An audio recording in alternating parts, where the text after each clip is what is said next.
खुद ही वो बड़े जमाल, खुद ही जान जमाल, खुद ही वो बड़े जलाल, खुद ही जान जमाल, खुद ही सूरत महबूब की, खुद ही हुस्न कमाल, खुद ही पीर, खुद मुरीद, खुद ही अपना ख्याल, अंदर से होता मालूम ये पूरा का पूरा हाल. Good evening, poets, translators, and poetry lovers. Once again, we meet with a new book of poetry to talk about and also to listen to some poems from that book and get to know the poet, the translator, and the times to which it belongs. Welcome. The book we are excited to read and talk about today is Kahe Latif, a Hindi translation of the Sindhi Sufi poet Shah Abdul Latif by the eminent translator and translation theorist Rita Kothari. Welcome to Kritya, Rita. Kritya Poetry East and West is a multilingual platform, and today's book is a Hindi language publication. Today's conversation will also be multilingual. Before we turn to Risalo and its creator, Shah Abdul Latif, I request Madam Rati Saxena to offer her welcome remarks. Rati ji.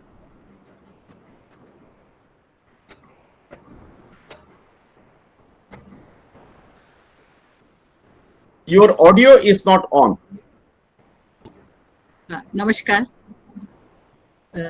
Rita ji, आपका बहुत बहुत स्वागत है. शुक्रिया.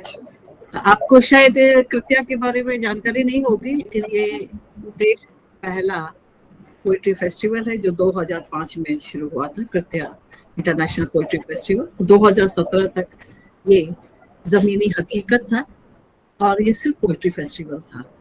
और ये first nomadic poetry festival है जो अलग अलग स्थानों पे, जैसे पहले केरल में, फिर पंजाब में, फिर नागपुर, वर्धा, मैसूर, फिर केरल, इस तरह से ये घूमता हुआ जगह जगह पे यहाँ पे प्रस्तुति की गई है. हमारा उद्देश्य है कि शुरू से यही था कि कविता को, जो वैश्विक कविता को आपस में उनमें संवाद करवाना, और उस संवाद के लिए हम अनुवाद को बहुत महत्व देते हैं, क्योंकि बिना अनुवाद के तो किसी भी साहित्य में संवाद होना संभव नहीं है. इसलिए पोइट्री ऑनलाइन जर्नल, जो कृत्या ऑनलाइन जर्नल है, वो 2 भाषाओं में है, इंग्लिश और हिंदी. लेकिन ये 2 भाषा केवल 2 भाषाओं के लिए नहीं है, अपितु ट्रांसलेशन के लिए भी है. हमने वैश्विक बहुत से इशू भी लेके आए थे, जैसे डायस्पोरा पोलिश कवि हैं, या इटालियन पोइट्स का था, या तेलुगु पोइट्स का था. मेरी बहुत इच्छा थी कि सिंधी भाषा के, हालांकि सिंधी भाषा की बहुत से कवि आए जो अंग्रेजी में लिख रहे हैं. उन्होंने इस बात का दुख प्रकट किया कि वे अब अपनी भाषा से, क्योंकि बहुत छोटी थी वो लोग, तो जब वो पाकिस्तान से चले आए, सिंध से भागकर चले आए थे, और उस समय उनके लिए यही ज़रूरी था, अगर वो बॉम्बे वगैरह में आए तो ये ज़रूरी था कि वो इंग्लिश भाषा को स्वीकार करें, क्योंकि वही उनके लिए प्रमुख भाषा रहती.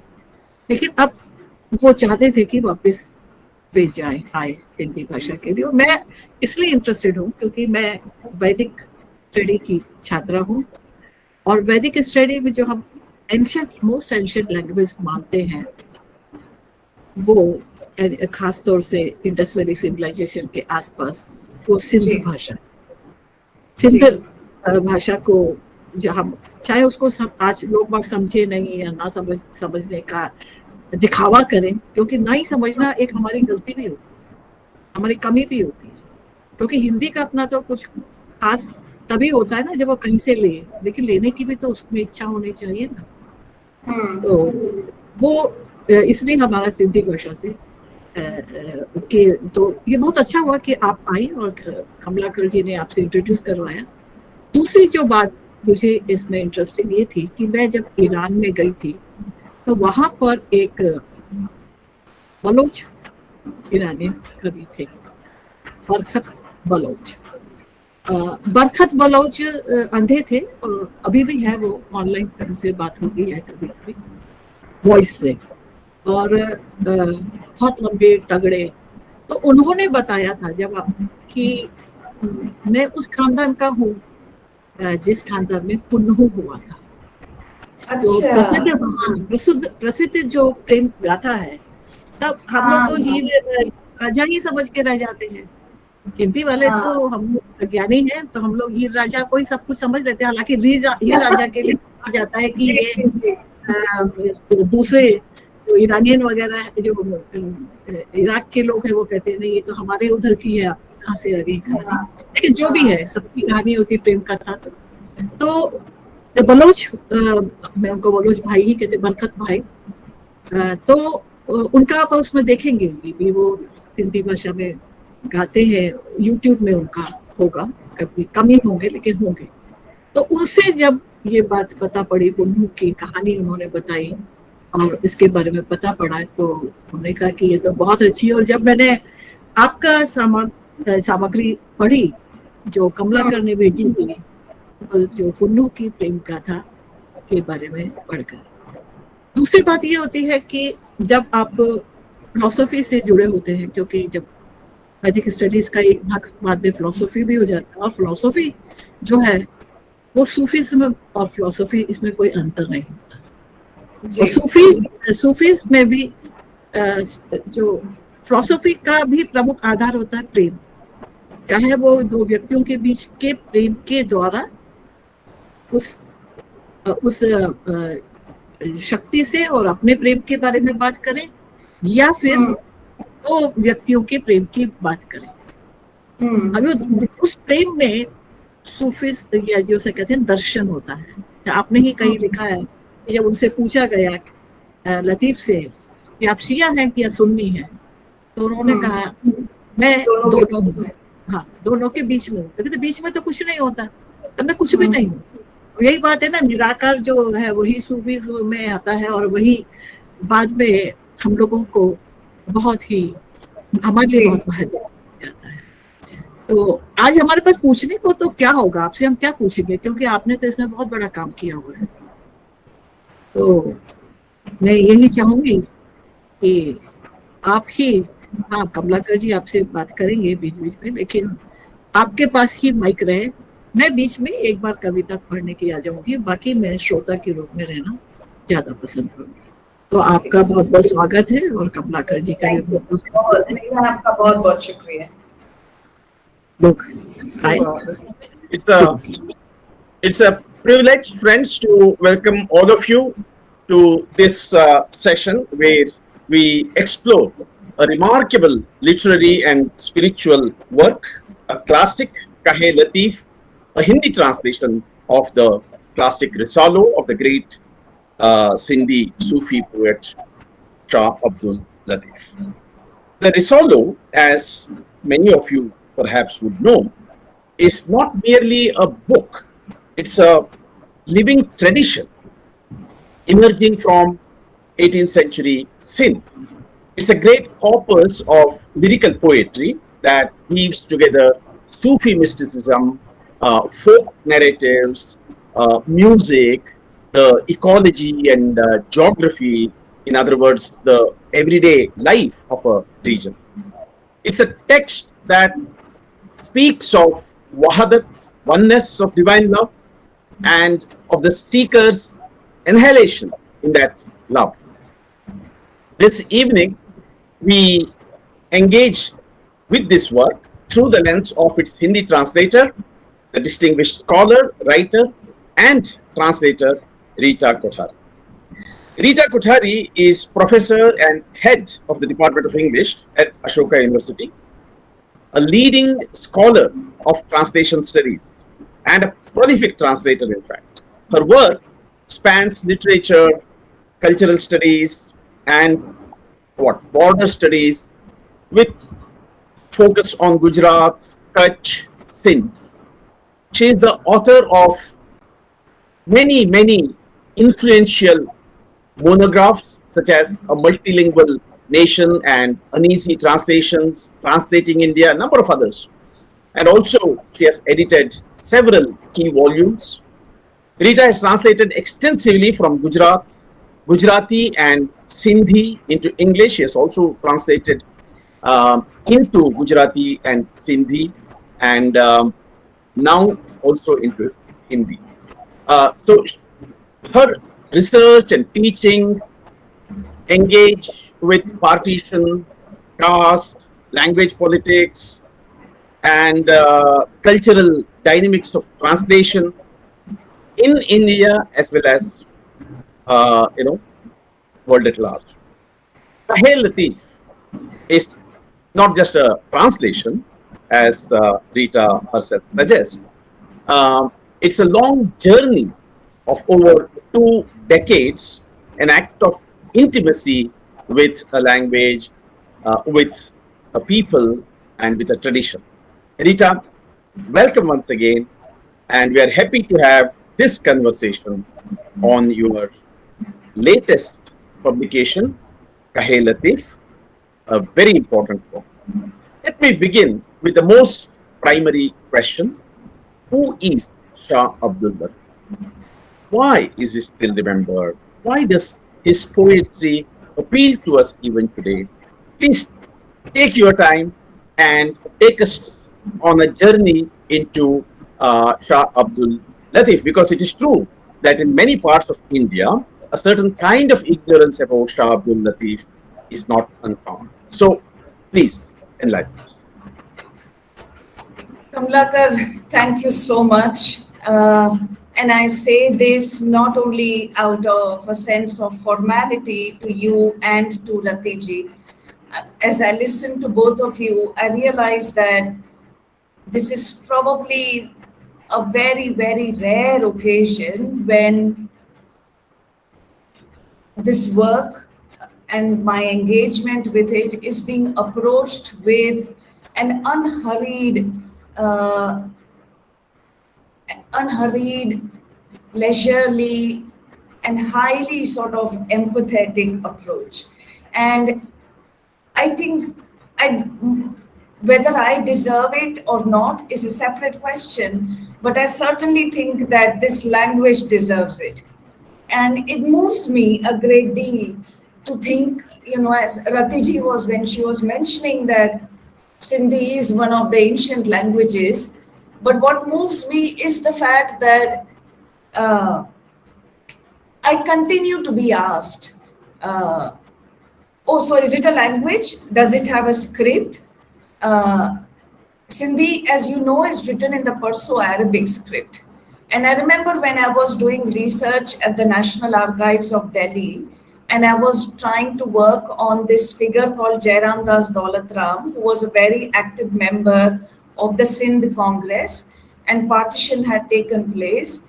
And Jairam Das Daulatram was one of the very sort of a prime movers of making Sindhi into a Devanagari script. In the sense, he actually campaigned saying that now we should stop using this script because there was this feeling that we are being identified as Muslims, as people who have come from Pakistan.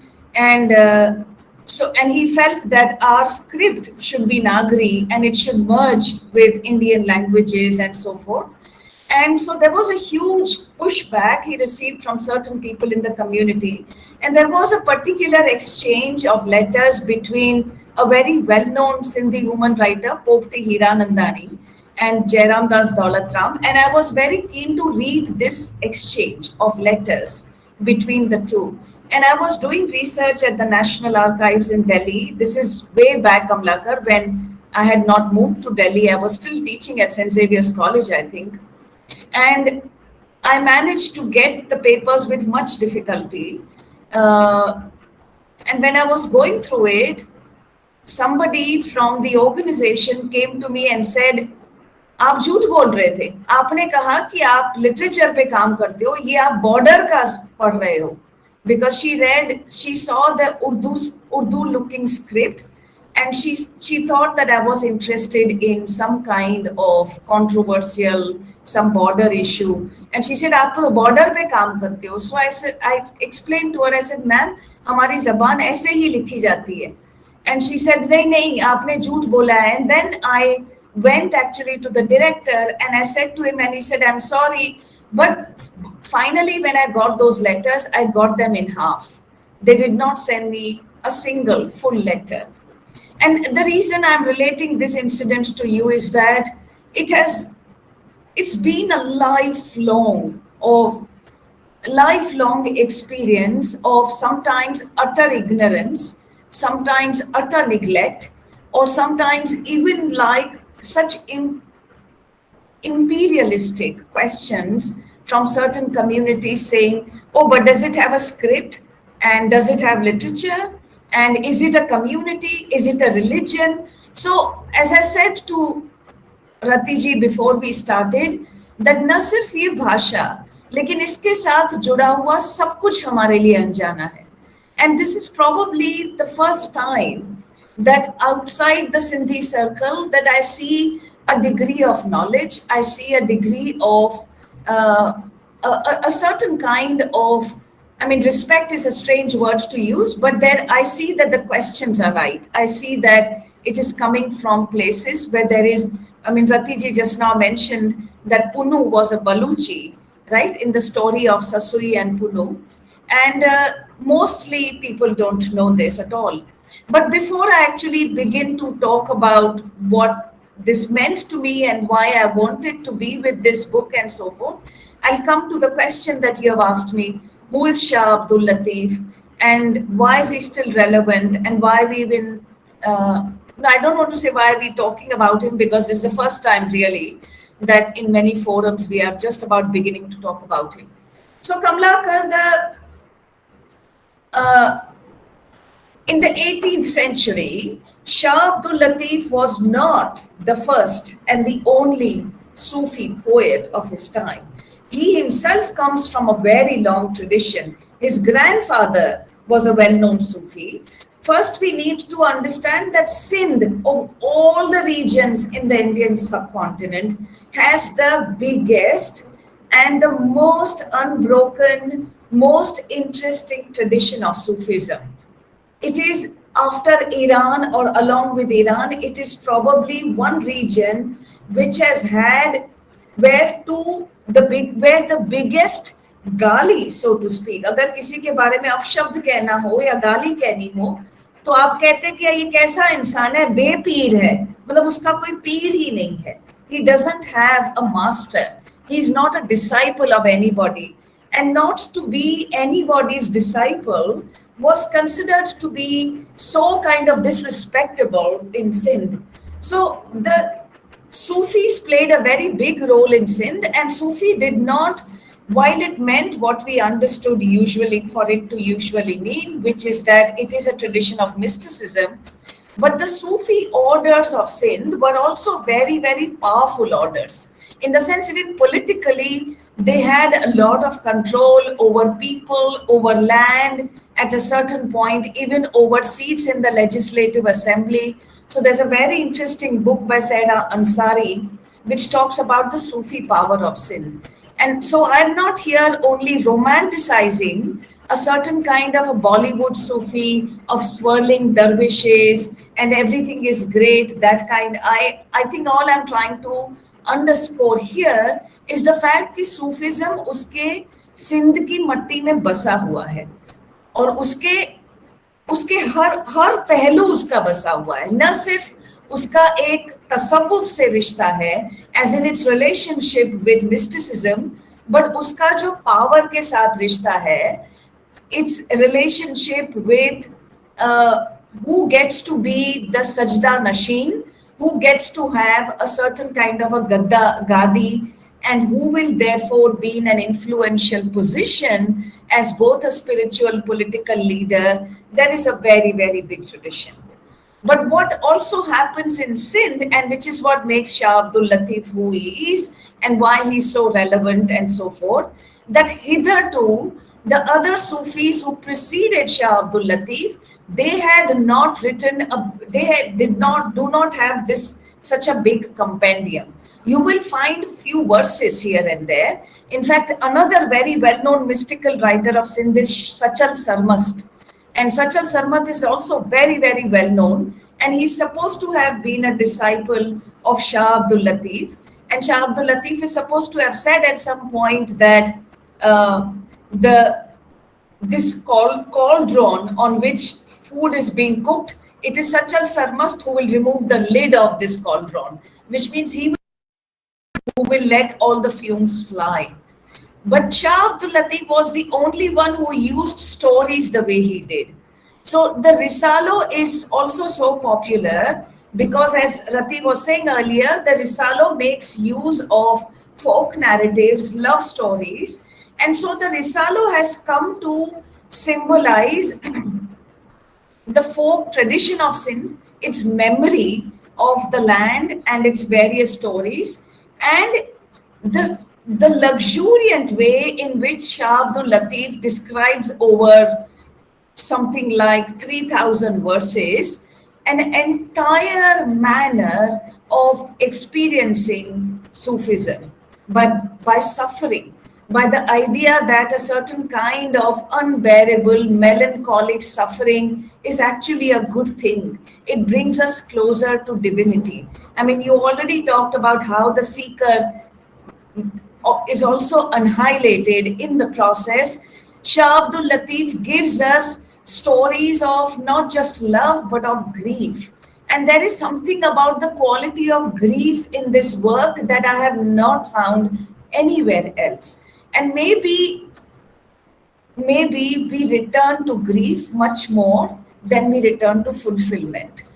Because life is incomplete. Because fulfillment fully does not happen.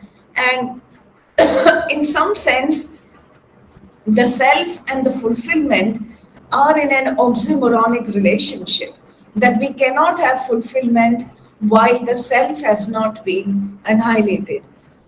So I feel like Shah Abdul Latif manages to give to some of us this very fundamental philosophy of life, which is that suffering and grief and melancholy have their place, that there can be forms by which we might find purgation, we might be able to purge.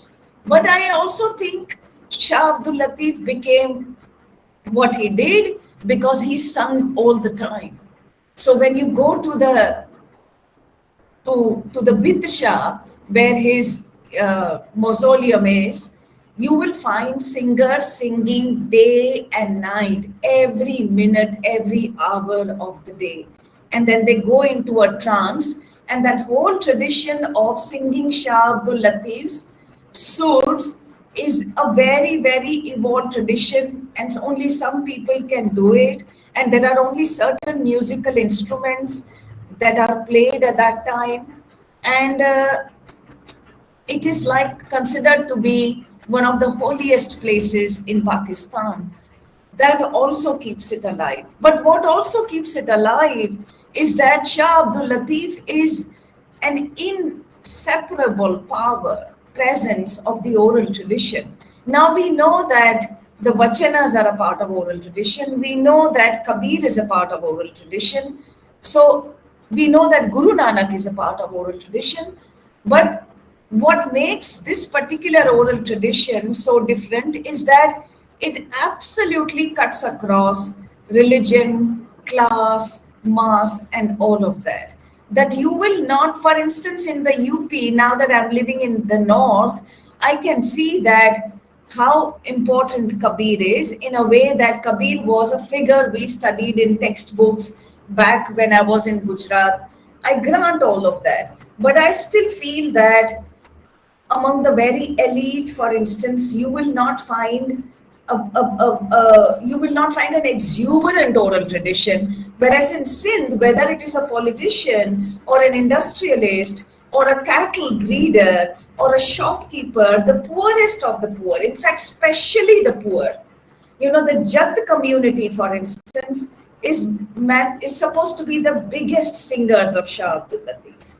And really, some of the communities that I interviewed when I was writing a book on the region called Bani in Kutch, I cannot tell you, it was back then such a remote region that you did not find any transport, you did not find any film posters. It was like tucked away in a corner of Kutch, which was touching the border of India and Pakistan, where the run of Kutch would start from there. In a place like that, where even going from one place to another was sometimes arduous for a shahri person like me, for instance. And you would go to the poorest of the poor who would have 2-3 cattle, and he would take those cattle to herd. But while he did that, he would be singing Shah Abdul Latif. And so there is Shah Abdul Latif. This is one importance, which is that he was already important.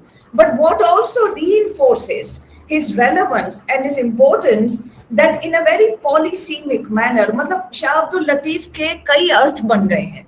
उनमें से एक अर्थ तो बहुत ही interesting है, जिसका सियासत से ताल्लुकात है, जिसका रिश्ता पॉलिटिक्स से है.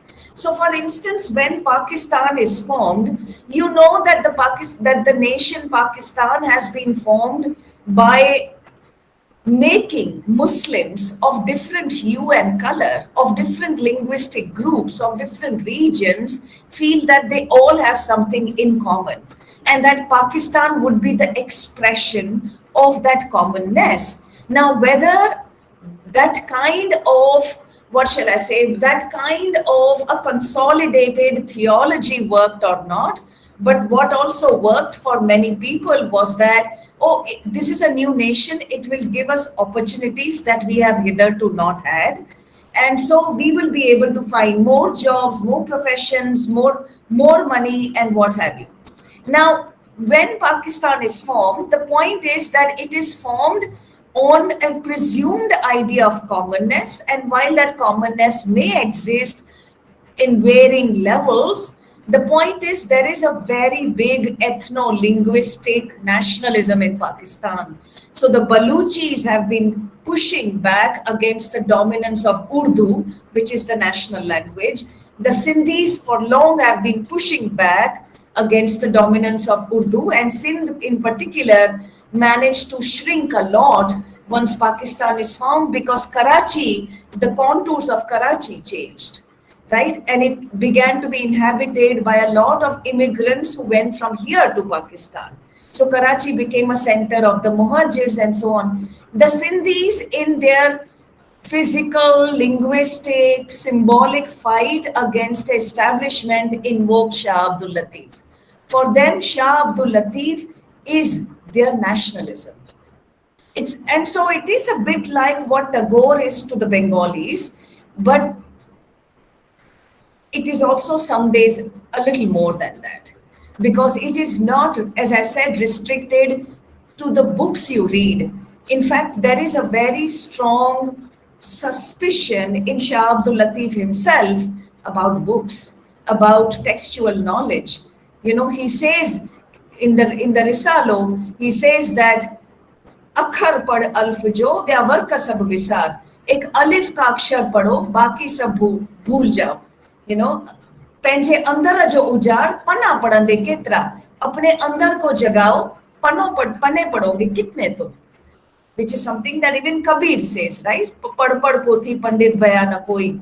So he's part of that same kind of, if I may say, a sort of counter text, or a sort of a suspicion again about textual knowledge, which also makes him sort of so relatable and so quotable and so forth. And I would find in my travels in Pakistan, in parts of Sindh and in Kutch, which is very much sometimes like on some days a mirror image of Sindh, I will find that, you know, whether it is the betrayal of children, or it is famine, or it is rainfall or floods, there was always a Shah Abdul Latif verse that you could quote. And the verse in Shah Abdul Latif is called Bait. Bait means like a duha, right? So you would always have a bait on your lips for every occasion. And so Shah Abdul Latif became this very sort of, has become a very polysemic figure, as I said, both in the cultural nationalism, in the politics of it, in the memory of what Sindh is. But what is also interesting is that for post-partition Sindhis like me, Shah Abdul Latif has also acquired another set of meanings. And I will talk more maybe about this when we come to the story of Marui later. Because Marui wants to go to her watan, she wants to go to her homeland, which is Malir. And the invocation of Malir, I just finished writing a paper on Malir and the metaphysics of home. Malir is एक वतन होता है, और हम सिंधियों के लिए जिनके पास, हमारे पास कोई वतन नहीं है हिंदुस्तान में, we weren't given a state the way the Bengalis had West Bengal to come to, the Punjabis had Punjab to come to. We did not have a state. We are spread all over the country, and in the initial years highly resented, highly stereotyped, and highly rejected, to the extent that, you know, when Rati said earlier people are not speaking the language या दिखावा करते हैं कि उनको भाषा नहीं आती, इसका कारण ये भी है क्योंकि वो भाषा बोलने से हमको पहचाना जाता कि ये सिंधी हैं, मतलब ये मुसलमान जैसे हैं, ये पाकिस्तान से आए हैं, ये शरणार्थी हैं, और ये गंदे हैं, नॉनवेज खाते हैं, इनकी भाषा देखो तो अलग है. So there were many stereotypes, and the Sindhi stopped speaking the language. Like even in my home, I am the last person. All my cousins, my nephews, nieces, none of them speak the language. So I think for us, therefore, at least for me, the idea of Shah Abdul Latif, what he actually symbolizes, and Malir, which is a certain kind of a watan, which I do not think of only in physical terms, but I think of it as a sense of belonging, became very important.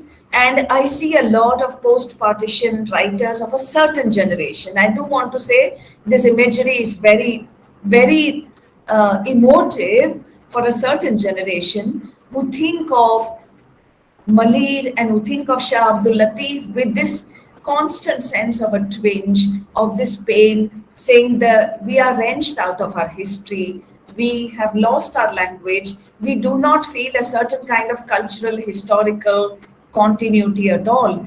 मतलब आज सिंधी होना क्या है?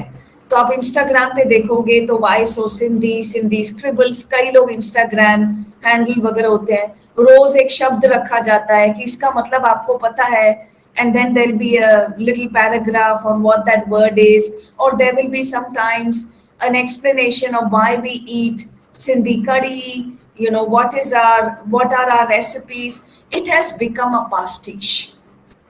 You know, when you do not have a living relationship with a certain culture, then you begin to put together bits and pieces, and you present it or you experience it as some kind of a pastiche. And you say, okay, Jhule Lal, Sindhi curry, you know, vadi patata ji bhaji, dal pakwan, and that is what being Sindhi has meant. I think I resist that while I see its importance, but to me, the importance of being Sindhi is to know your Shah Abdul Latif. Because to me, this is where it is at. That all our Sindhi Sikhs, there are Sardars in our community, there are Muslims in our community, there are Hindus in our community, and for all of them, Shah Abdul Latif means a lot. He is Kamlakar, truly one major cementing figure in that Sindhiness, because he's the one who actually represents for us the language. He represents for us the region, which are bigger categories, I feel, than religion.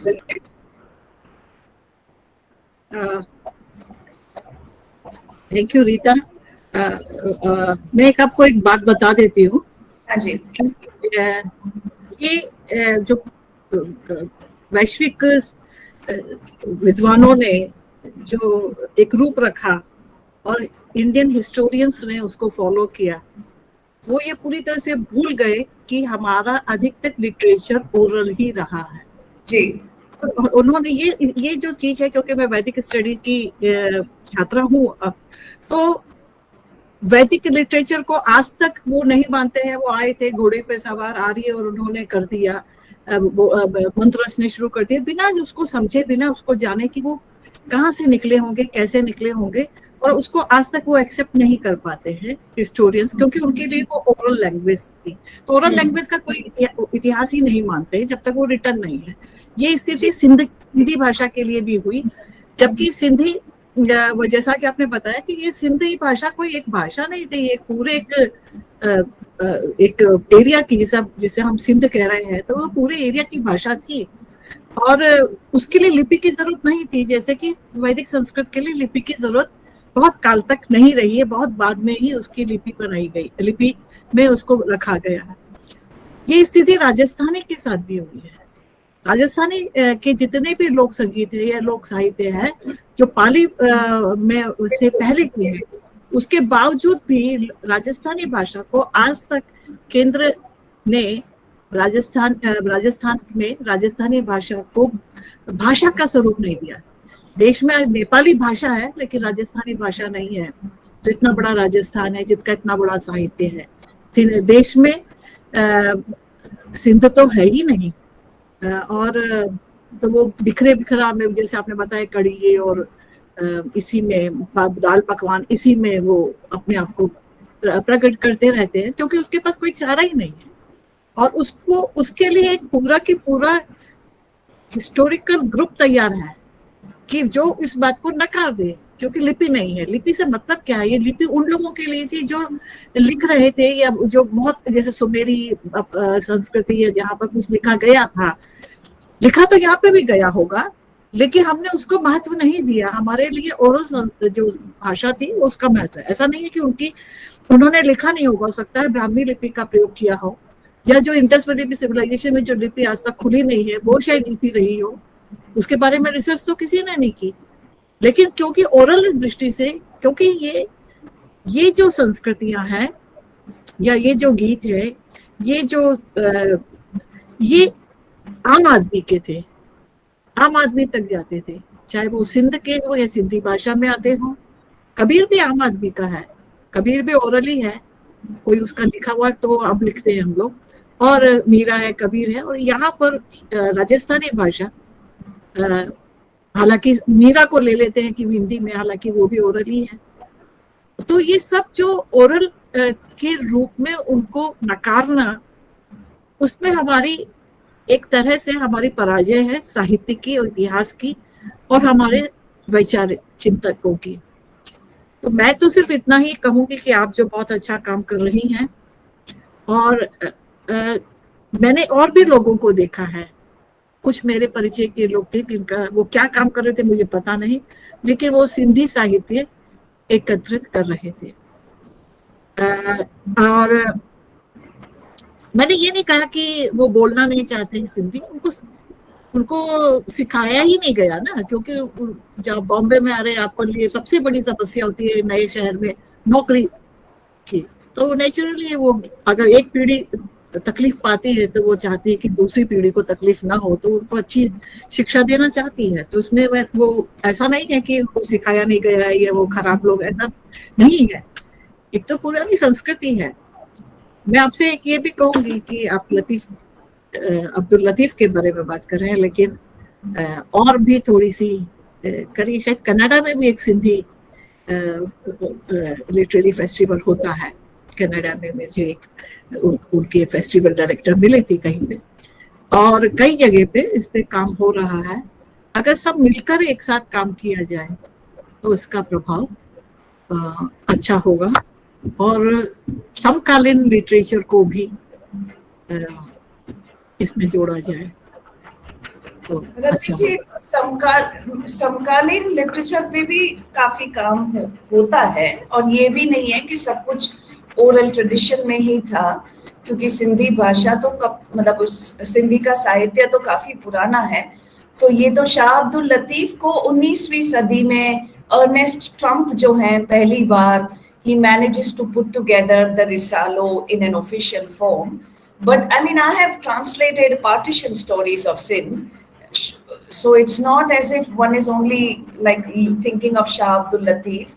Unbordered Memories is a collection I did, which is partition stories of Sindh, which is from both sides of the border. Not only the Sindhis who left, Sindh behind and came here, but what did those other people who lost their friends and their neighbors, how did they express their grief at the time of about partition and the making of Pakistan? So there is a lot of work that is being done even on contemporary Sindh and Sindhi literature.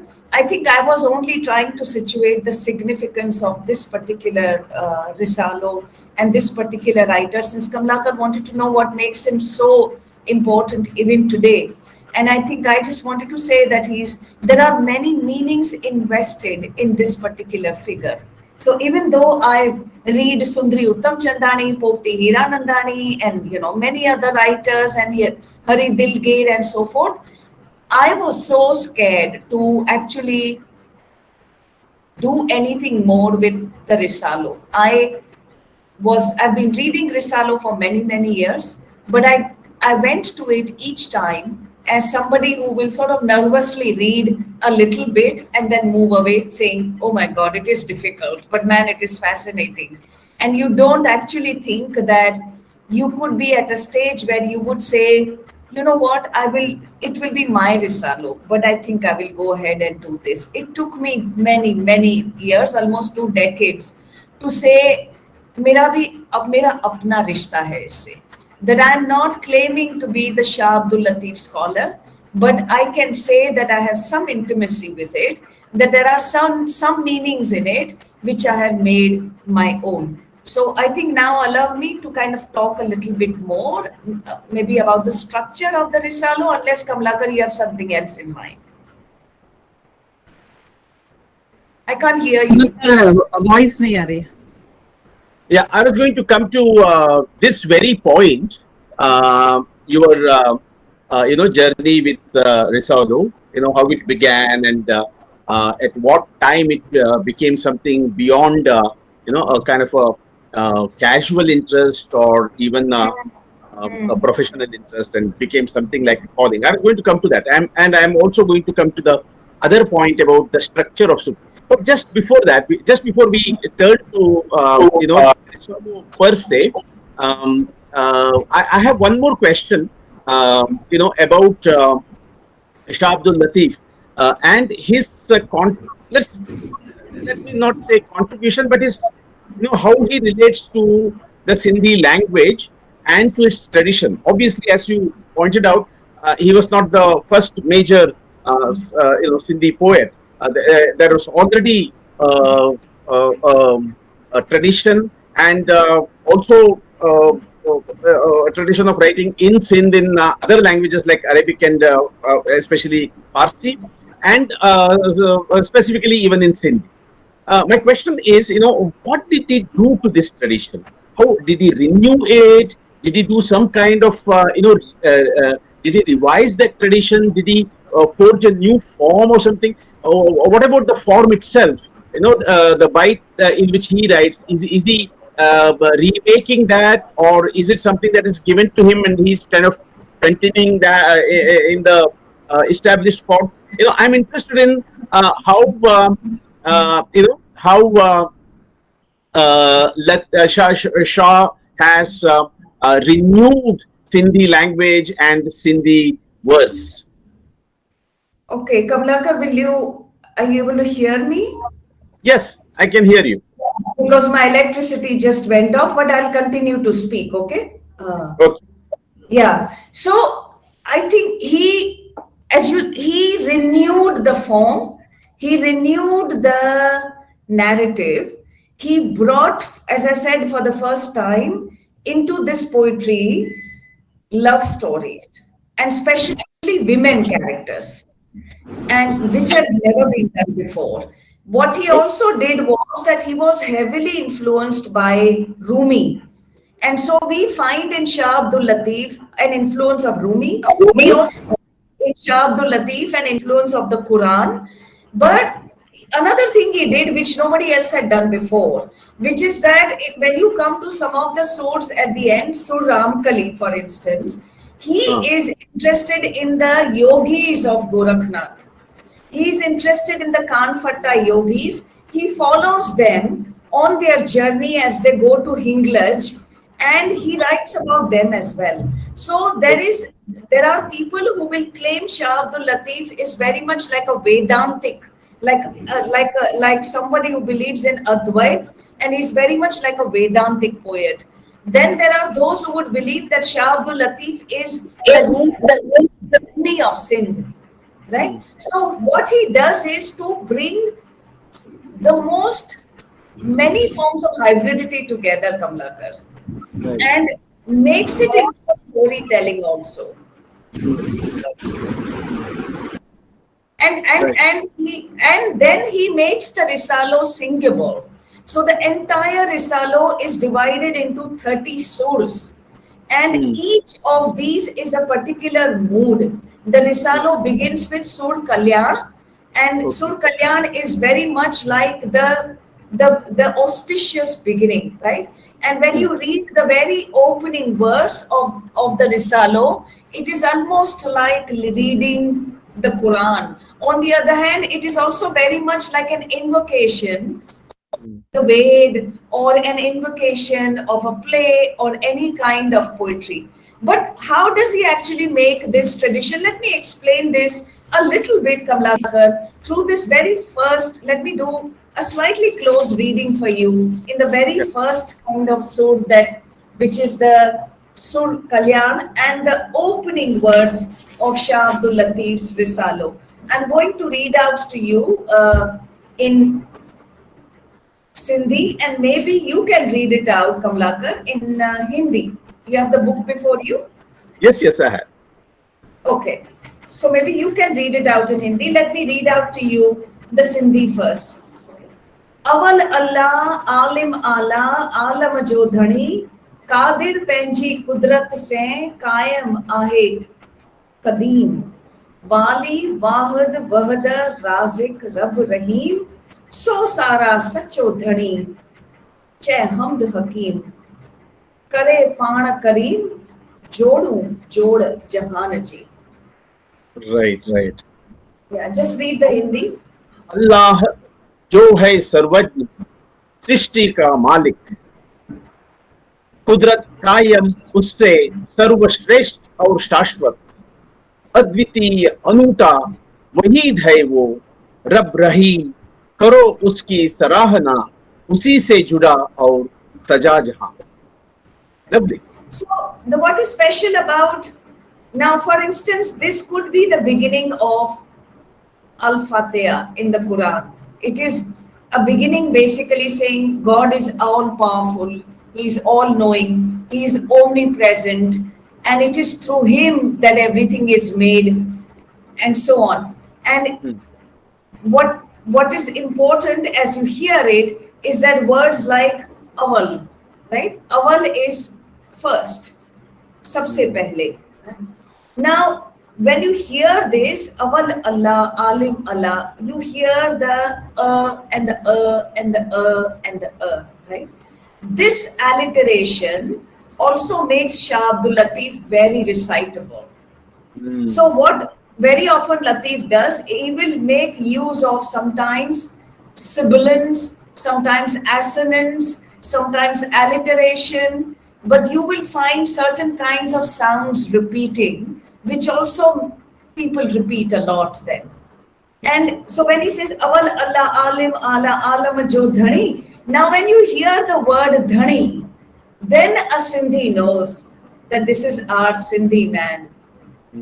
So far, he could be a Farsi person, he could be an Arabic person, he's a Muslim, it is the beginning of, but when you hear Alam Jo Dhani, now Dhani is a word that may be used in Rajasthan, it's used in Gujarat. When you say, Acha, Rita no Dhani je, as in he's Rita's husband or master, right? But the word Dhani occurs here immediately to a Sindhi reader, reminding us that our Sindhi, our language is inscribed here. For it's almost as if through one word, we have become a part of this big transnational, cosmopolitan, Islamic network of meanings. and brought it back. Now here again, Kahe Latif, here Ka and Ka, Wali Wahid Wada Razik Rab Rahim. So Sara Sacho Dhani, Sacho as in Sacha, Sacho Dhani, Asanjo Sacho Dhani Kera. Now these are words that we Sindhis use in everyday language.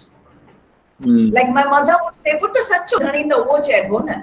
You know, so those words are everyday words. They are not right. Some literary language, but they are inserted right. in this kind of a manner, as in, which is why he will say Shah Latif, and I made that into Kahe Latif.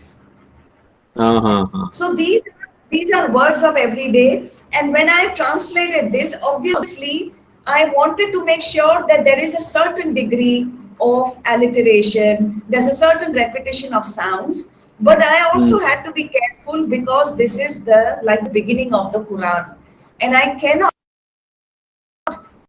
take version into anything more than or less than what it was.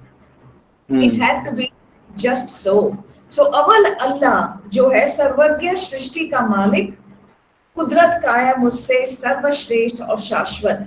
So I had to sort of see that, okay, my certain sounds of Rabb Rahim, Advaitya Anutha Juda or Saja, you know, so sometimes I had to, and that is also the reason, Kamlakar, I did not translate this into English.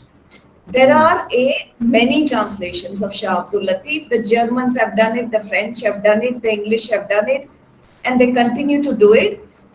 But they do not create poetry. I was very particular. Sorry? Rita, is it also very common for Latif to be translated into English, and you have said about Hindi, into prose rather than verse?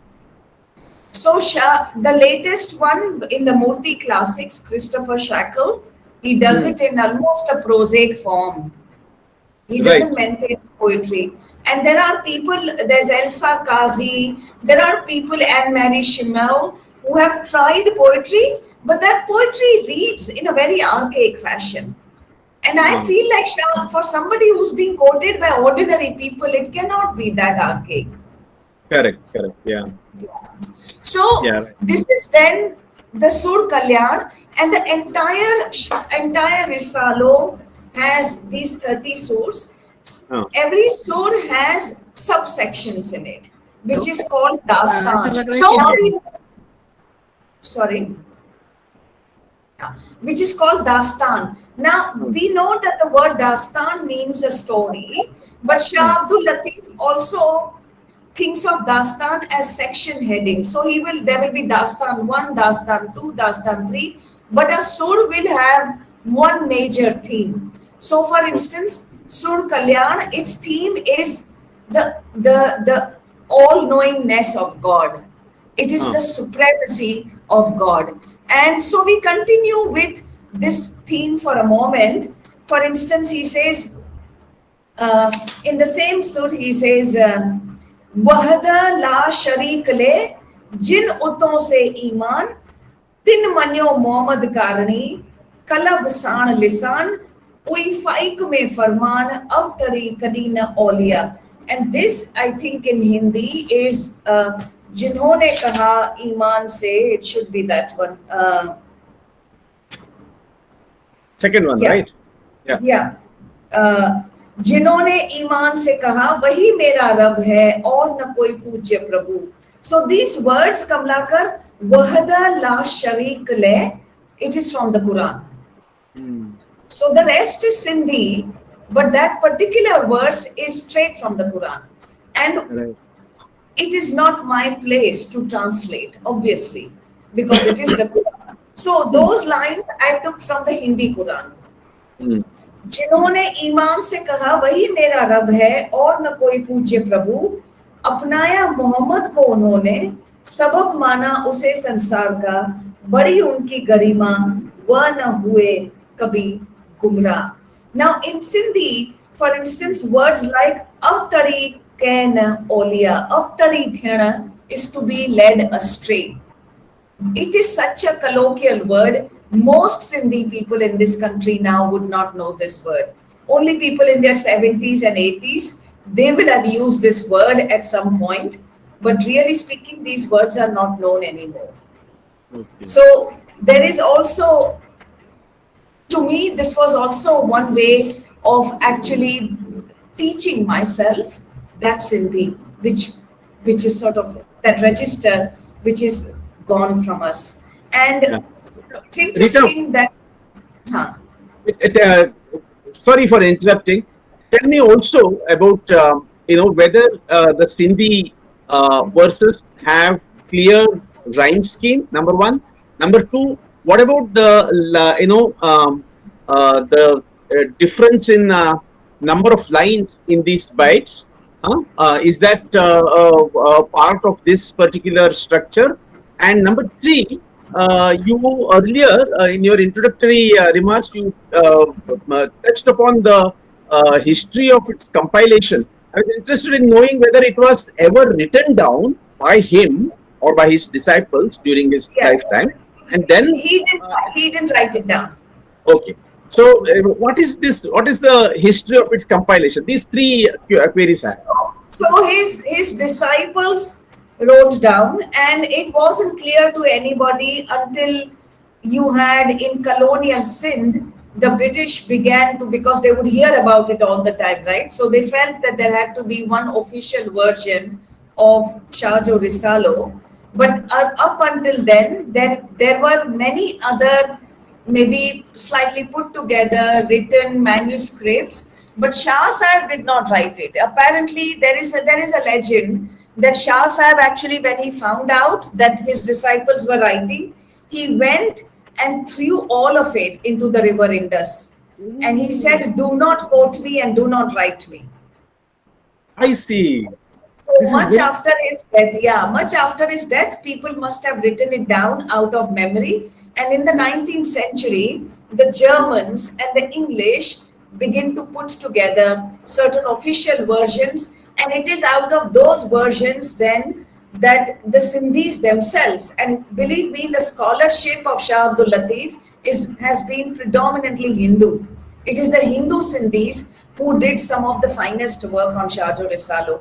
And so there is a version that I use, which is by Kalyan Advani, and he put together a slightly shorter version. So even what I have is not the entire Ganj. I mean, I have it with me somewhere in my house, but I referred to Kalyan Advani's compilation, and that is also the compilation then Christopher Shackle uses, because those verses are supposed to be the final ones, so to speak. Coming to your question about the length and the form and so on, I have by and large retained the same number of lines.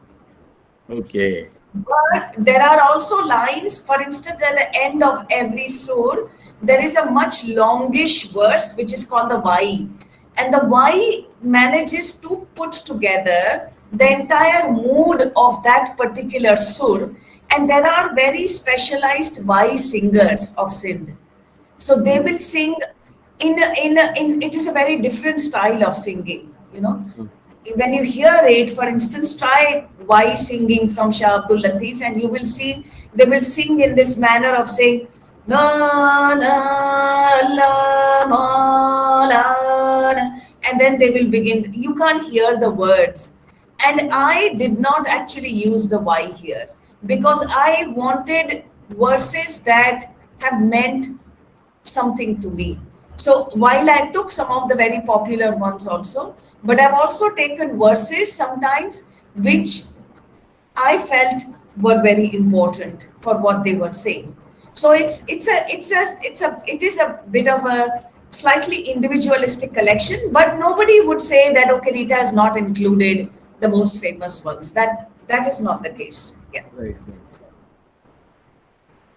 So one of the it's very, very interesting on many levels, but I was two things I wanted to ask you about. Number one, does Shah Latif enjoy popularity in both theological discourse as well as the literary aesthetic kind of discourse? Because Yeah. with vachanas and some of the other similar this thing in Kannada, I have noticed that there are people who know, for example, vachanas. There are people who know vachanas only as theological. And when I first came across the theological understanding of Vachana, I was completely shocked. Did such a thing existed? Because I used to think it is completely literary and aesthetic kind of a, Yeah. so Yeah. so how does Shah Sure. circulate? The Risalo is the Quran of Sindh, and the Risalo is the Shakespeare of Sindh. Okay, okay. I mean, the Sindhis, uh, the Sindhis back in Sindh will quote the Risalo as in both theological, literary, and everyday life. They will see it as art of living. Okay. The Risalo is for them all there is.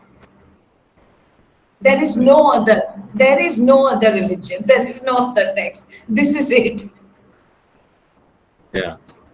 Yeah. The other question I have, Rita, is that is very very interesting because I think vachanas perhaps for the like the Sindhis, vachanas of course the immediate community is Lingayats. I think for Lingayats it perhaps is exactly the same. But another query I have is about how Shah Abdul Latif merges mystical with the local, with all those details Yeah. of the region, the deserts, the rivers, Yeah. the traders, the heroines like Sasui and Mari. So Yeah. how does this grounding in the geography of Sindh and the folklore, how does it transform the abstract language of Sufi love? Also Yeah. maybe you can tell us about the narratives that enter into Risalo. Yeah. That's a very Yeah. major Yeah. I mean, driving. I think that is his, actually, you hit the nail on the head. I think he is what he is because he makes an abstraction into an affect. He takes the abstraction out of the realm of the cosmos and makes it an emotion of the heart. And I think the theology is sometimes best understood as emotion. And that is what he has managed to do. So let me just sort of give you a few examples here. Yeah. Now, you mentioned, for instance, the story of Sasui and Marui and so on.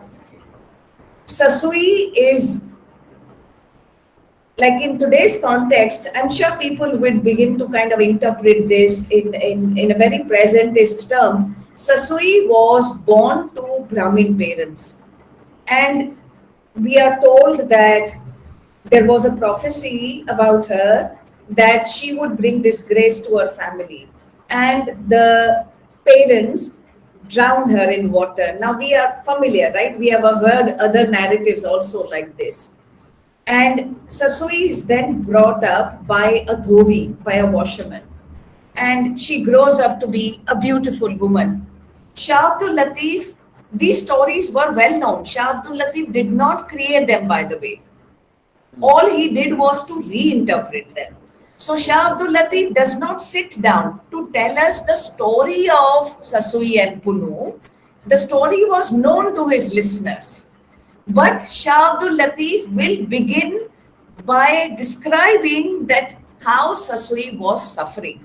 He does not go into the fact that these are Brahmin parents. Nobody asked this question that, oh, Sasui was a Brahmin girl, but then she's brought up by a dhobi.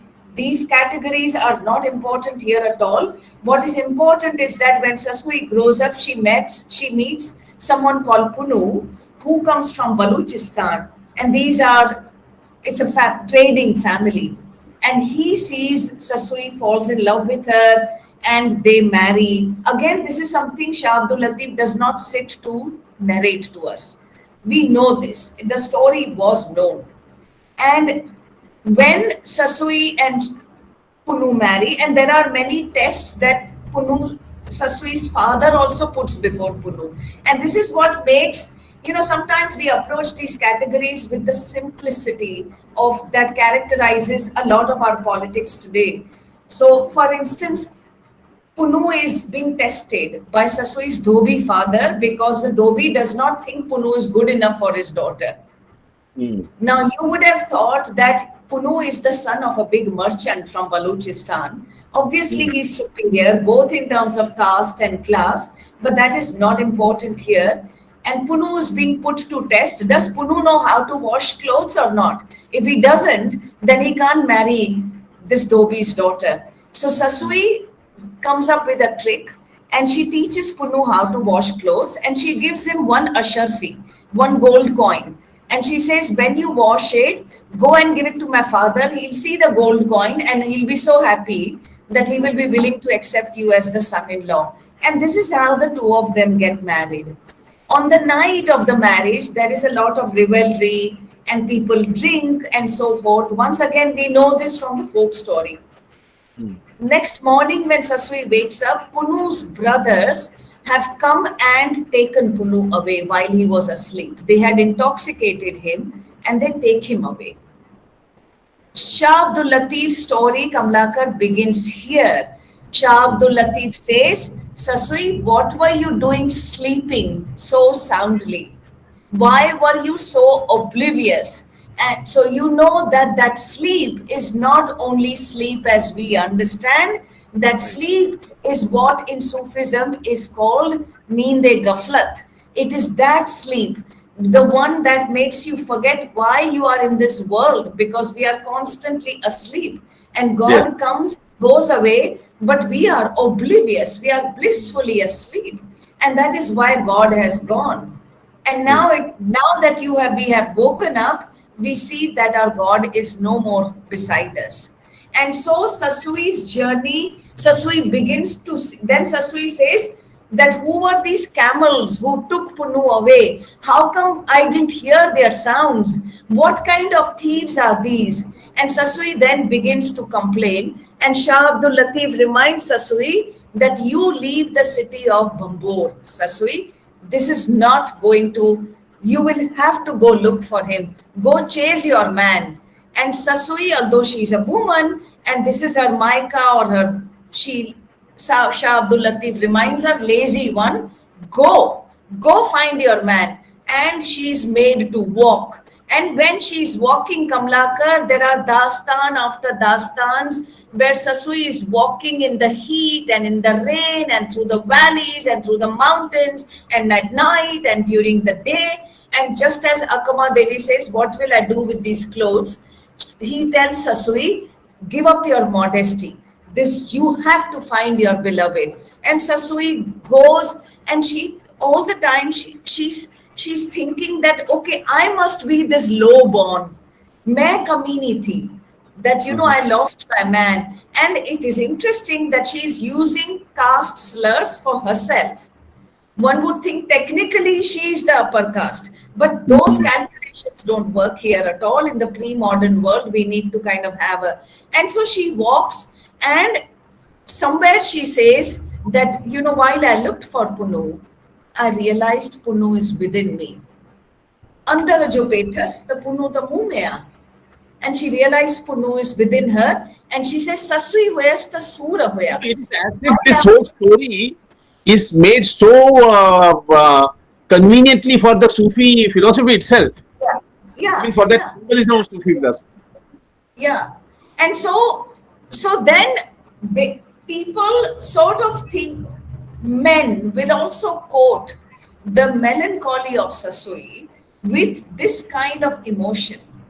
It does, I think, something also to the masculinity of those people who are actually quoting, because Shah Abdul Latif brings to bear, Kamlakar, the entire message, the intensity of Sufism on his women, one after another. In the story of Marui, for instance, Maru belongs to a nomadic community. एक कबीले में रहते हैं ये लोग, और उसको भी इस तरह से लेके जाता है Soomro. right? So Sumro takes Marui and he captivates her in Umarkot, the fort of Umarkot. And I think earlier when Rati was talking about Rajasthan and Sindh, these are the contiguous regions, right? So Sindh, Gujarat, Rajasthan, these stories circulate in all these places. When I went to Jodhpur to work, I did some archival research in Jodhpur. There were people saying, "Acha, ye to hum logon ki kahani hai." And for a moment, I felt possessive, and I wanted to say, "I'm sorry, this is a Sindhi story." And then I told myself, "कि यार छोड़ो यार, ये कहानी इस पूरे इलाके की है." So Umarkot is where Marui has been captivated, and then Marui says to her husband, not her husband, her abductor, she says, "I don't want anything from you. Just drop me back to where I came from. And I come from very poor people, and their clothes are torn, and they are poor, and they eat very simple food. But you know what? That is what I want. I want to go back. I can see rain falling upon my land, and take me there and bury me there." And it is so intense that, Kamlakar, when I go travel to UK, US, and we talk about Marui with the Sindhi asylum seekers, these are people who have been thrown away by the Pakistani state. They seek asylum in places like US and UK. And when we begin to talk about Malir and we quote verses of Marui, they all cry. And I am sometimes so struck by the fact that Sasui is made to leave home. Marui is being asked to go to her home. And this question about when should we leave home and when should we return home, I feel has come to define for me my journey of life and my journey of understanding Shah Abdul Latif. So these are verses that talk of so much suffering that Shah Abdul Latif says, you will see in the surah on Sasui, कि Sasui को ऐसे सेका जैसे कि कबाब लगे हुए थे, but वो तो खोई हुई थी अपने चश्मे पुन्नू में, right?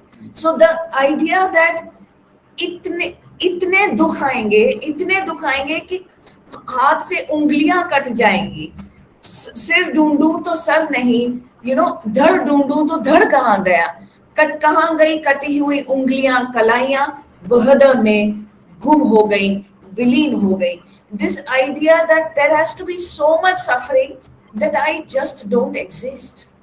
And I think there is in a very neoliberal time, when we think so much about acquisition, about possession, and about cosmopolitanism, I love the idea that Shah Abdul Latif reminds us who we are meant to be originally. Where do we actually come from? And you've known me so long, Kamlakar. For me, this journey is also about asking, no matter how far I may have come, but my roots go back there. And I'm not ashamed of it, not anymore, Yeah. Lovely. I have many questions, but I noticed that we are not we don't have perhaps we can't perhaps answer all the questions, but there are a few that I must ask. And before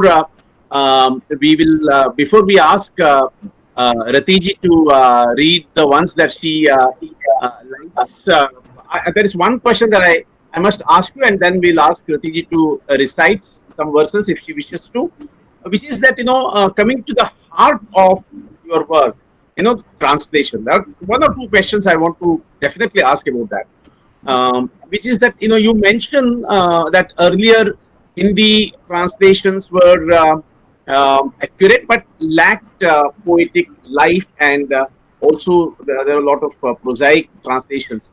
What were the key challenges in translating the Risalo? I mean, I can see the investment. I mean, it is just far beyond anything I have imagined that has gone into doing a work like this. But in translating Risalo as poetry rather than prose, what are the challenges? It seems to be very rich in intertextuality. What translation problems did the intertextuality in it, some of which you demonstrated earlier, that tell us something about the translation itself. Yeah, I'll tell you. For instance, there is a line somewhere. Says, "Sikka and Suri by Thyan Sasa." Like Sikka is this longing, pining, right? And Suri is like Pasi Lagna, Suri pe chadana. So basically, what it's saying is that a certain intense love or suffering and death, they both begin with the same letter. I transcreated Kamlakar and I said, Maut or Mohammed dono hoti mercy. Yes, yes. Yeah. Originally, it is Sir, is it? Yeah, in the original it is Sir, but I turned it into Maut or Muhabbat, dono hoti mercy. That was my transcreation. I mean, I have to say this, that in this translation is not like anything else I have done. I've usually been very fastidious about the written word. Here, मेरी एक जो वफादारी है, वो वफादारी मेरी उसके एक स्पिरिचुअल वफादारी थी. वो सिर्फ शब्द से नहीं थी, बट वो उसकी स्पिरिचुअलिटी से वफादारी थी. And therefore, I want to say this because you will understand this better than anybody else. We talk about being a faithful translator. I wanted to talk about being an in-faith translator. I wanted to bring faith back into the act of translation. But the challenges were also this, that sometimes you don't get the alliteration. This word, as you said, the intertextuality, but I also relied on all the poetry and the songs I have heard. I allowed my Gulzar and my Kabir, and I allowed my Sahir Ludhianvi, and I allowed my Maithili Sharan Gupt, whatever it is that was working at the back of my mind, I let that happen because I wanted it to be done in a sahajik manner. I wanted a sahajta in my language, where I did not want to worry about कि ये शब्द जो हैं संस्कृत से आ रहे हैं, ये अरबी से आ रहे हैं, वो उर्दू से आ रहे हैं, मैं ये क्यों इस्तेमाल कर रही हूँ. जिस तरह मैं हिंदी बात करती हूँ, जो एक मिली जुली है, मुझे वही हिंदी चाहिए थी. एक बोलचाल की हिंदी चाहिए थी जिसमें एक जज्बा हो, और वो जज्बा कहाँ से आ रहा है, मेरी अपनी जिंदगी से आ रहा है या मेरे गाने से आ रहा है, फिल्मों से आ रहा है. I'm not bothered because at that point I knew कि मैं जो कर रही हूँ वो मेरा अपना मसला है. Right. Fantastic. I will read just a little bit, just some of the ones that I really like. I was mentioning to you, सिर ढूंढूं धड़ न मिले, धड़ ढूंढूं सिर कहाँ गई कटी हुई उंगलियां, हाथ और कलाइयां, विलय हो गई सब, मिल गई वहदत से, जो गई सो गई. And now you will be able to understand this even in Sindhi because the form is exactly the same. सिर ढूंढिया धड़ न लहा, धड़ ढूंढिया सिर नाहे, हथ करायूं आंगुरियूं, विया कपजी काही, वहदत जे विहाई, जे वया से विधाया. So the form is more or less the same. Then there are poems which talk about self. Now, self in Sindhi is pan, as in khud. But I find it interesting that in Hindi, khud और खुदा के बीच सिर्फ एक लकीर का फर्क है, which I thought was actually so nice. So earlier I thought pan is not the same as khud. Then I thought no, I like khud also. So it's pan pase pan ke, khud से देख रहा है, right? पाण पसे पाण खे, पाण ही महबूब, पाण ही खलक खूब, पाण ही तालिब तन जो, खुद ही देखे खुद को, खुद ही महबूब, खुद ने बनाई खलक, तालिब भी वो खुद ही. So there is the idea that the subject and the object are not separate, which is why Sasui and Punu are not far from each other, and which is why at one point Shah Abdul Latif says, don't throw that arrow at me because you might be inside me, your arrow may hurt you. मतलब तुम जो तीर तोखे न लगे कि तुम मुझ पे क्या तीर मार रहे हो, तुम ही तो हो मुझ में, तुम्हारा तीर तुम ही को लग जाएगा. Beautiful one, yes. Then there is Rati, one, you want to read some? one I really like, and I quoted that in uneasy translations, because if you remember Kamlakar in uneasy translation, I'm talking about how theory and experience are not separate, right? Hmm. And that they linguistically you make them separate, but really speaking, they are. So I went on. Shah Abdul Latif says, "Padare jo sad, baru vaiya je lahi, हुआ अग ही गड बुधण में ब थिया जो गूंज है वही उगती है that is the call and the echo are the same समझो इस बोल का रहस्य fathom the mystery of the word they were always one and the same in listening they become two right जो गूंज है वही उगती है समझो इस बोल का रहस्य थे साथ हमेशा से सुनने में दो हुए And Yeah. I find this also just so stunning because it Yeah. helps me understand so much that.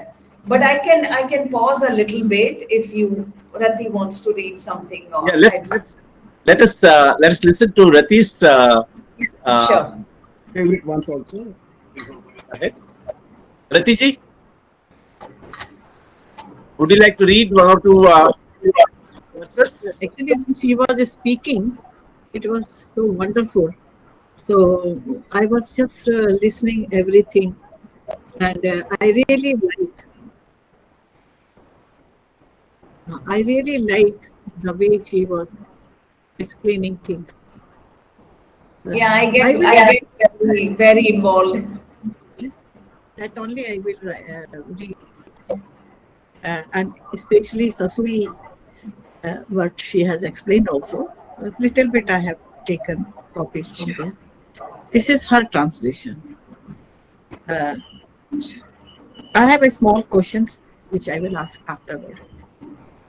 ये ससुई की कहानी है, जैसे कि उन्होंने बताया था कि ससुई को इश्क ने कैसे सेका। ससुई को इश्क ने सेका जैसे सीख पर लगे कबाब। समझो ससुई की तलब हुई कम, वो तो खड़ी थी प्यासी इस चश्मे पुन्ह को पीते हुए।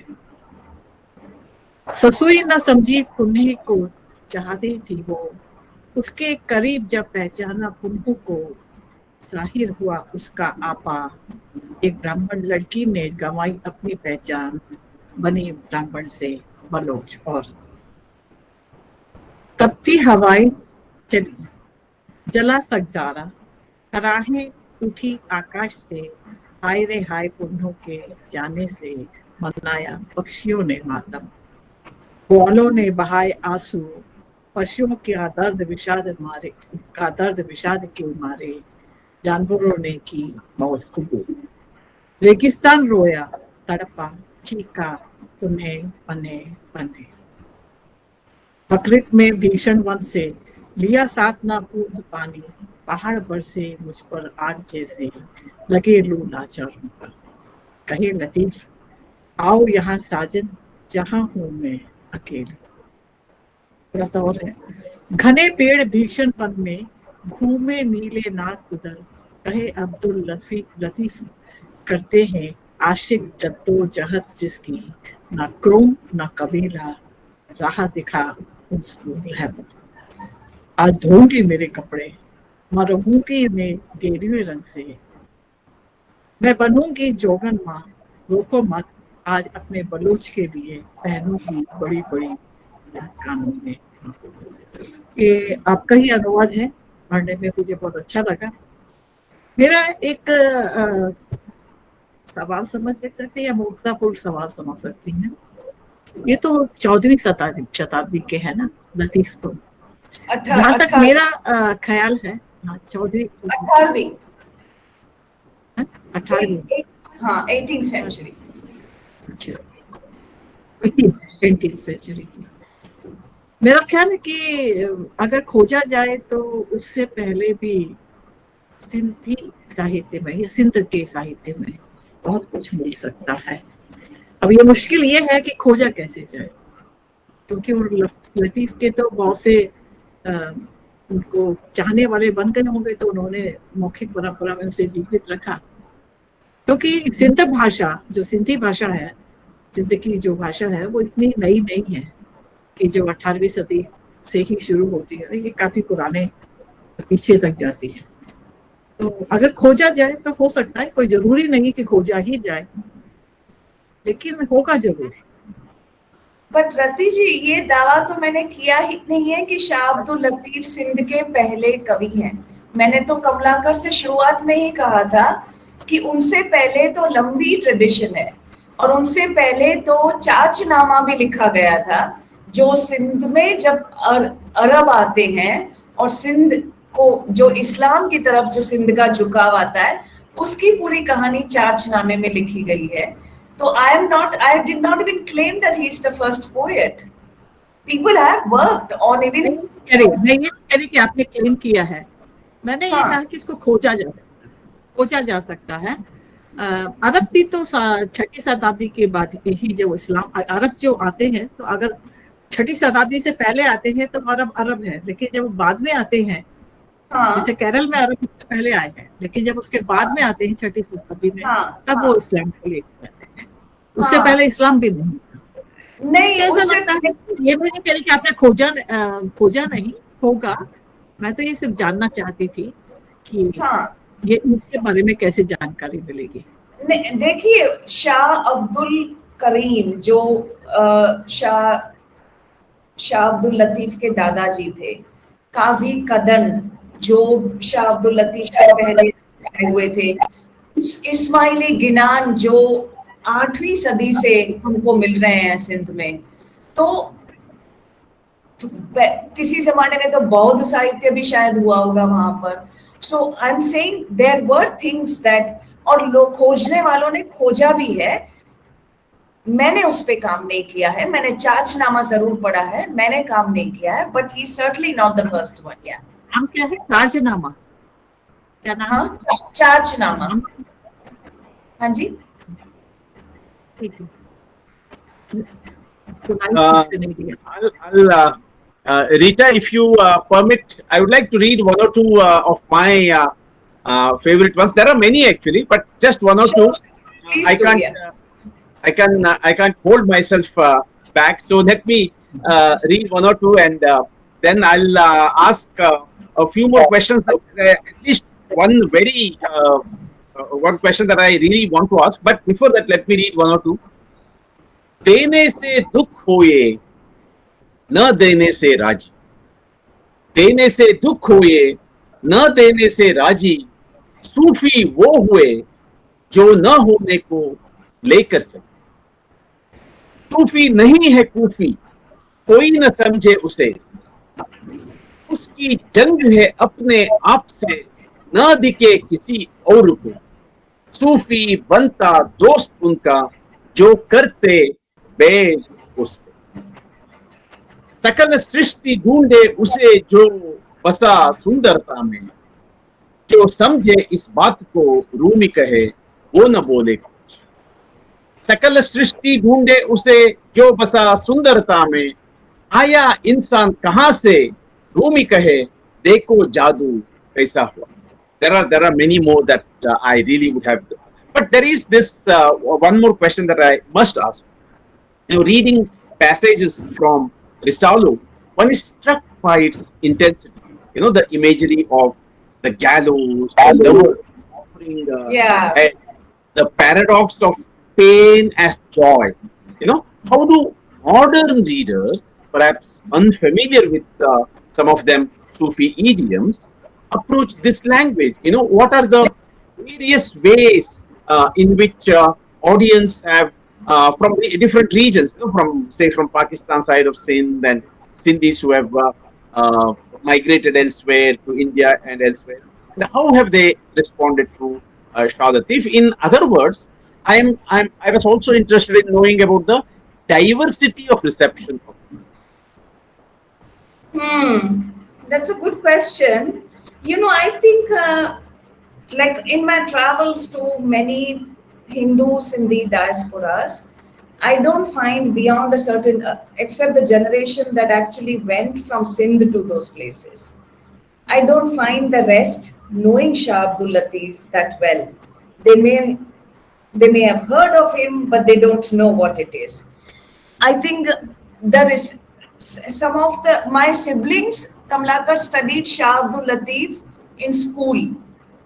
And this time, as I was telling you, because my program, last online program was in Sindhi, one of my sisters who did not even look back on her school education, which she sort of dropped out of in 9th or 10th standard, she sent a message to me as a voice note and saying that, we were made to learn by heart these Ved in school. And it was a routine, mechanical thing, like the way we studied Sanskrit, right, in school, that you do it mechanically, you learn it by heart, and you think that, okay, whatever, and so on. And so she said that now I realize that what we listen to today in our satsang, and my entire family is, I don't know whether you remember this, they all go to satsang a lot, right? My sisters and my mother, and I used to go to satsang until I was became such a sinner. But she said, "Oh Rita, ye to satsang ji boliya." So she is thinking that our spiritual language in the Sindhi community, whether it comes from Guru Nanak, which it also does, or it comes from Shah Abdul Latif, or it comes from Sachin Sarmast, or it comes from the Guru who's living in Bandra in Bombay, they think there is a continuity in all of that. That it is the same message that's coming to us. What is important, Kamlakar, is that the mainstream textual Hindu tradition has not been that important to us. That we are not people who are quoting, the verses from the Ved or something. My father used to sometimes recite the Gayatri mantra, but it was unusual. Most people don't. But what we would do is to say something from the Guru Granth Sahib, and then sometimes say something from Shah Abdul Latif, not knowing what came from where. To us, it was wisdom. Taji, you people eat. Continue, Rita. Sorry, yeah. Continue, please. You're saying? Yeah, so what I'm saying is that I think the intense suffering and the ishq, what Rati read out earlier, Sasui ko jaise seka, jaise seek pe lage kebab, that would be the intense experience of only some people. That would be for instance, this singer called Mazharuddin Mutwa, I heard a lot of Shah Abdul Latif from him. He comes from one of the families in this region of Bani where I worked. And I could see that Mazhar he happens to be in a family, but he would rather not be. He would rather be just the Sufi singing. And when this book was released in Delhi, I got him to come and sing these for us, and which he did. There was another man there whom we used to call Baba Turk. And Baba Turk, his ancestors are supposed to have come from Turkestan centuries ago into Kutch. And Baba Turk, this is all he did, Kamlakar. He just went from place to place explaining Shah Abdul Latif. That's all he did his entire life. So there was a very nice video that Shabnam Virmani did with me and Baba Turk, where she got both of us to talk about Sur Marui. And the Baba Turk talks about how Marui is actually the Atma, the Ruh, the spirit. And Umar Kot is the body. And the body has actually captivated the spirit. So Marui wants to get out of the body. Right? And that is how Baba Turk is interpreting. I was asked, what do I think of it? And I said to Shabnam that I think of Marui as this woman who's angry. And that is the first sign of a feminist woman, that she's unpleasant, that she's not scared of being unpleasant. And she says to Umar that I don't want anything you want to give me because you brought me against my will. But I also see the story of Marui as a story of, in some sense, a story of autonomy. I mean, it is about bringing our own terms with the powerful. It is about saying to Trump that I'm sorry, this is where I stand and this is what my terms are. And I think Marui does that. So I feel like there is a critique of power and hegemony in Marui, whether that is of a patriarchal form or that is globalization or that is neoliberalism. So both of us were bringing worldly and very otherworldly meanings to the story of Umar Marwi. And yet, the point is, Shah Abdul Latif makes it possible for us to have this range of meanings. Yeah, And yeah, that is just so attractive. So, yeah. going And back to your question about different audiences, this is an example of different audiences. It is a divergent point of view, but people have responded to it, in many different ways also also. these the figures of women in Risalo seem to Sasui, Marui, Suhini, their voices seem to carry emotional and spiritual weight Yeah, of the poetry yeah, entirely. yeah. Why do you think Shah Abdul Latif chooses a female protagonist to articulate the Sufi quest? Because I think the annihilation, women do it better than men. The self annihilation is probably there is a gendered theology to it. Okay. Is that unique to Shah Abdul Latif, or is it something that was? No, it is only special to Shah Abdul Latif. I mean, it Yeah, is. in most of the Sufism, or the soul is Atma is female, and Yeah, that super soul is male. Not only that's in right. Sufi, even some Krishna Bhakti also. Yeah, yeah, yeah, Everyone yeah. thinks that Krishna is only man, and all other his devotees, whether they are man or woman, they are women. Yeah, So that this is is a pan-Indian kind of actually. a love, a deep love connection. To show the deep love connection, it is common in Sufism, is common in some sect of Hinduism also. Oh yeah, Yeah. No, I that is. totally agree. I absolutely agree with you, Rati, and I'm sorry I didn't specify that enough. I think when I said only Shah Abdul Latif, I meant in the context of other Sufis in Sindh, like Sami, Sachal Sarmast, Shah Kareem, they are not doing it. Only Shah Abdul Latif is doing it. But that being said, I totally agree. I think the gendered play that happens with relation to Atma or to the body, or sometimes Maya is imagined as a woman, right? Maya ठगनी होती है, तो माया के बारे में ऐसे सोचते हैं, और आपकी बात बिल्कुल सही है, ईश्वर हमेशा हम मेल जेंडर में ही सोचते हैं, और शाह अब्दुल लतीफ में भी आप देखो तो वो उसी तरह है, वो पुनू की ओर जा रही है.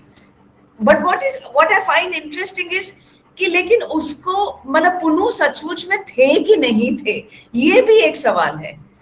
जिस तरह से ससुई पुनू की ओर जा रही है, वो एक जो उसका जो ध्येय है, अगर वो ध्येय उसके जहन में ही है, उसी के अंदर है, then one can ask this question, what is this man outside? That whatever there is, it is within her, it is inside. So there can be different forms of reading, but yes, I agree. I mean, there is a whole. एक स्थापित कहानी को लेकर, जो स्थापित कहानी है उसको लेके कवि अगर किसी उद्देश्य को या किसी फिलोसॉफी को एक्सप्रेस करता है तो ये कविता है, इसको कविता ही कहते हैं.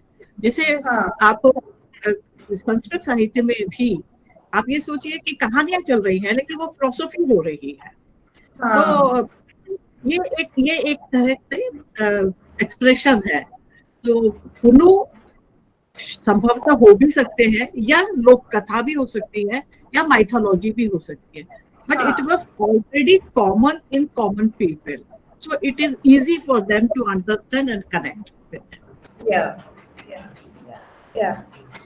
आई मीन मैं सिर्फ ये नहीं पूछ रही हूँ कि हिस्टोरिकली पुनू थे या नहीं, मैं ये भी कह रही हूँ नोशनली पुनू का होना ससुई को दौड़ता हुआ वो एक जो जज्बा है जो पुनू के होने से है, और बाद में जब पुनू नहीं है, पुनू का न होना, फिजिकली न होना है, या उसका इतना अहमियत न होना, उसका महत्व न होना, ये सूफी का न होना भी है। जो कमलाकर पहले पढ़ रहे थे कि सूफी, उसका माना जो एक ये भी होना है कि वो होना न होने के बीच का है।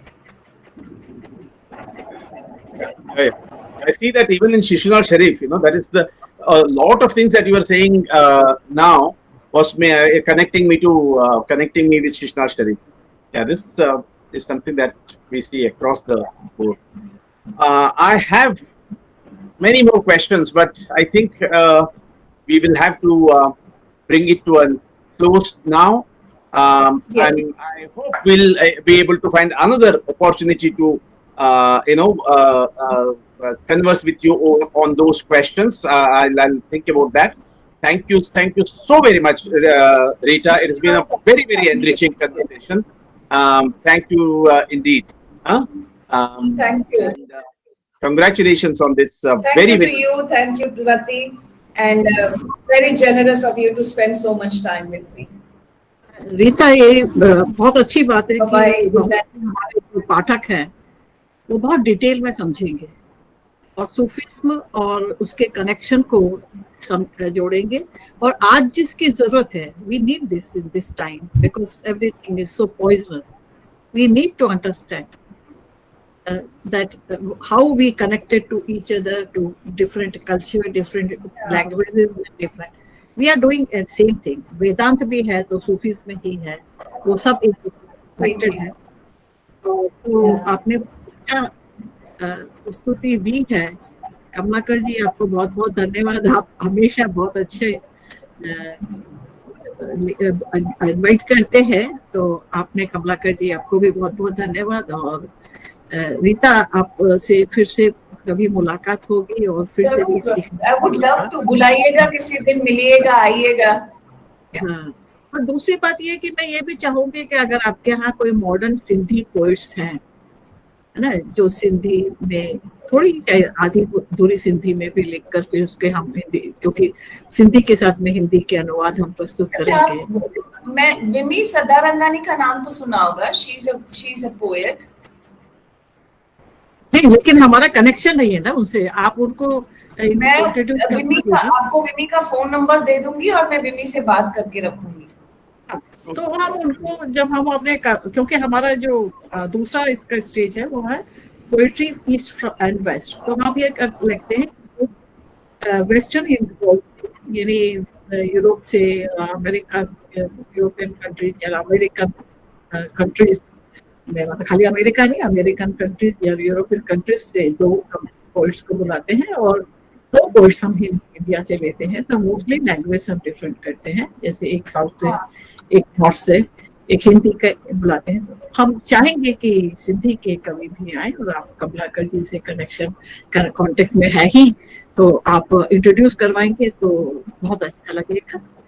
और अगर और भी लोग हैं जो अपनी कविताएं कृत्या पत्रिका के लिए, जो www.कृत्या.in वेब जर्नल है, मंथली है, 2005 से ये first bilingual web journal India का है जो केवल कविता के लिए है, अभी भी चल रहा है। तो उसके लिए भी अगर हिंदी, इसके ट्रांसलेशन के सहित हिंदी या इंग्लिश में दे सकते हैं। और मैं देखूंगी कुछ और कविताएं जो 20वीं 21वीं सदी की हो, मेरे हाथ में हो, अच्छी हो, मुझे अच्छी लगे, तो मैं वो ट्रांसलेट करके वो भी आपको दे दूंगी।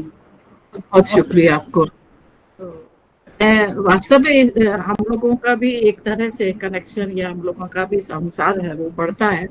हमारा उद्देश्य यही है कि हम एक तार से दूसरे तार को जोड़ने की कोशिश करें। हम लोग तो सिर्फ कोशिश ही कर सकते हैं। तो कमलाकर जी बताइए क्या करें? Yes, we'll call it a day. Thank you very much, Rita, once again. Bye. Good night. Bye.